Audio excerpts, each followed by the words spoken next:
شروع اللہ کے نام سے جو سب پر مہربان ہے، بہت مہربان ہے۔ یاسین، حکمت بھرے قرآن کی قسم، تم یقیناً پیغمبروں میں سے ہو، بالکل سیدھے راستے پر۔ یہ قرآن اس ذات کی طرف سے اتارا جا رہا ہے جس کا اقتدار بھی کامل ہے، جس کی رحمت بھی کامل، تاکہ تم ان لوگوں کو خبردار کرو جن کے باپ دادوں کو پہلے خبردار نہیں کیا گیا تھا، اس لیے وہ غفلت میں پڑے ہوئے ہیں۔ حقیقت یہ ہے کہ ان میں سے اکثر لوگوں کے بارے میں بات پوری ہو چکی ہے، اس لیے وہ ایمان نہیں لاتے۔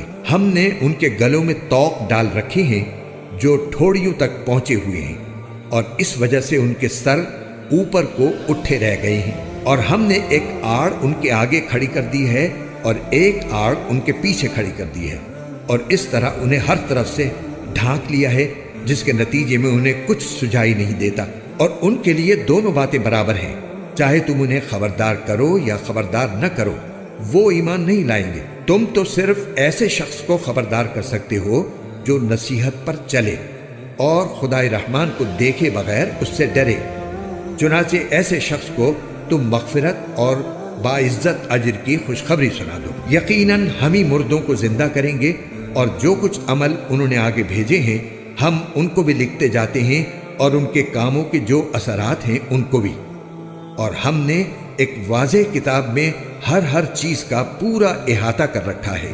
اور اے پیغمبر، تم ان کے سامنے ایک بستی والوں کی مثال پیش کرو جب ان کے پاس رسول آئے تھے۔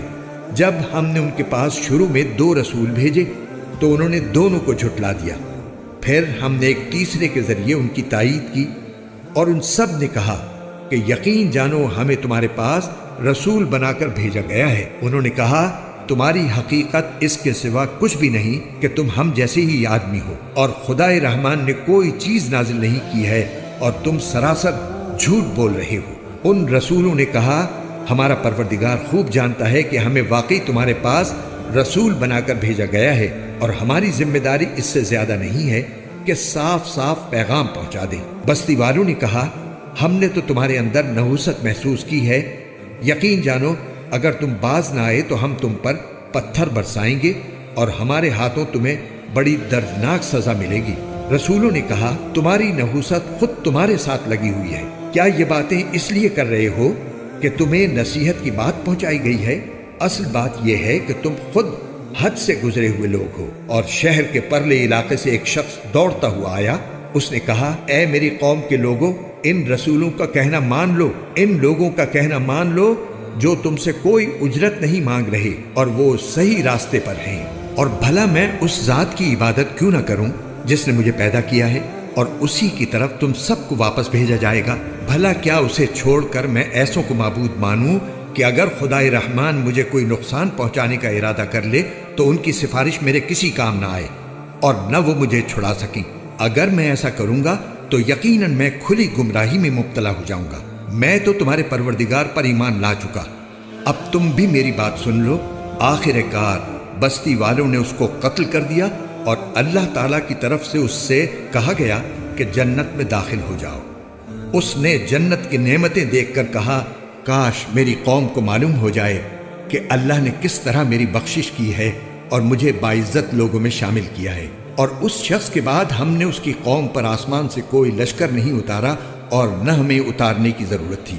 وہ تو بس ایک ہی چنگھاڑ تھی جس سے وہ ایک دم بجھ کر رہ گئے۔ افسوس ہے ایسے بندوں کے حال پر، ان کے پاس کوئی رسول ایسا نہیں آیا جس کا وہ مذاق نہ اڑاتے رہے ہوں۔ کیا انہوں نے نہیں دیکھا کہ ان سے پہلے ہم کتنی قوموں کو اس طرح ہلاک کر چکے ہیں کہ وہ ان کے پاس لوٹ کر نہیں آتے؟ اور یہ جتنے لوگ ہیں ان سبھی کو اکٹھا کر کے ہمارے سامنے حاضر کیا جائے گا، اور ان کے لیے ایک نشانی وہ زمین ہے جو مردہ پڑی ہوئی تھی، ہم نے اسے زندگی عطا کی اور اس سے غلہ نکالا جس کی خوراک یہ کھاتے ہیں، اور ہم نے اس زمین میں کھجوروں اور انگوروں کے باغ پیدا کیے اور ایسا انتظام کیا کہ اس میں سے پانی کے چشمے پھوٹ نکلے تاکہ یہ اس کی پیداوار میں سے کھائیں، حالانکہ اس کو ان کے ہاتھوں نے نہیں بنایا تھا۔ کیا پھر بھی یہ شکر ادا نہیں کریں گے؟ پاک ہے وہ ذات جس نے ہر چیز کے جوڑے جوڑے پیدا کیے ہیں، اس پیداوار کے بھی جو زمین اگاتی ہے اور خود ان انسانوں کے بھی، اور ان چیزوں کے بھی